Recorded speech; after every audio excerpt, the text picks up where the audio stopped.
Submitting Life with Chase Hill and Ty Gay. So a lot of people have asked just like what your story is and, where the hell you've come from. Yeah. Me? Yeah. Who are you? Yeah. So that's the thing. I don't have as big of a name as you, so everyone knows who you are. No, your name is quite longer than mine. If you put it up against mine, I think it is a bigger name.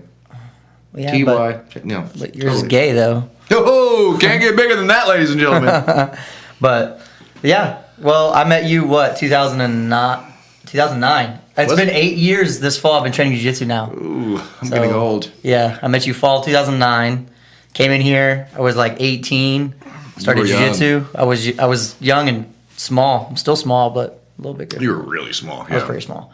And, I was interested in just doing something different outside. I had graduated high school, and I just wanted to train a little bit. I was always an MMA fan, but I had never done any martial arts training like you had. I know you did martial arts training when you were a kid and everything, but I had never done anything. Right. So this was jiu-jitsu was my first and only martial art I've ever done. It's pretty cool. So I came in and, I actually think I even did an MMA class with you first. Just when you had MMA back in the day. Probably, yeah. Had MMA Valley back in the day. Or NHB, Valley 2, I think. Yeah, NHB. And then I just started training, and then you kind of asked me to be an instructor because I hung around long enough with you, and you asked me to start training. So now it's been 8 years this fall. So I literally just came in. Our school's in Edmond, Oklahoma, where Thai school is. Red Line is located in Edmond, so that's where I'm from. So I showed up. It was a school in Edmond, and here we are now. Now we're choking each other out. Why did you come to the school, through the academy? What was the reason? Actually, I was referred to you by somebody. I had a friend that had done an MMA class here, I believe. And, now here in Edmond especially, there's we have 6 jiu-jitsu schools in Edmond? I think so, yeah. There's a lot, crazy. But I think at that time, back in 2009, only eight or so years ago, there was only, I think, you and maybe one other school.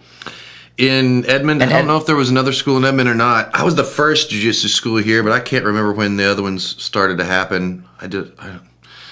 Most of the schools that are around here started with me at some point in time. There's I think one that hasn't, but the majority have. I think it's great. Well, that was the main reason. I had a friend that had came here, and you were close to the area, and then obviously I just really enjoyed how you had a class taught, and then once I learned, I think the first time is you showed me. My very first class was twisting arm control. So if you guys aren't jiu-jitsu people, it's basically a technique where you're able to control somebody, you get on top of them, hold them down with a little arm control, and that was the first thing you ever showed, and I was like, man, I could actually hold. I was a small kid. I was smaller than I am now. I was probably maybe 125, 130 pounds or something. If that, yeah. And I could hold someone down and then break their arm. I was Twisting so arm cool. Control, yeah. It was so cool to me. Also known as the gift wrap or the who's your daddy position. Who's your daddy, yes. So after that, man, I was hooked. I was eating with jiu-jitsu, but, I did take a little break there I think everyone does for a minute, from about 18 to 19-ish, 20. I was coming off and on, but then I remember what really set me in is when you were like, hey, man, I want you to be an instructor, and then kind of came in, and ever since then I started working the front desk for you, started doing some things like that, which is really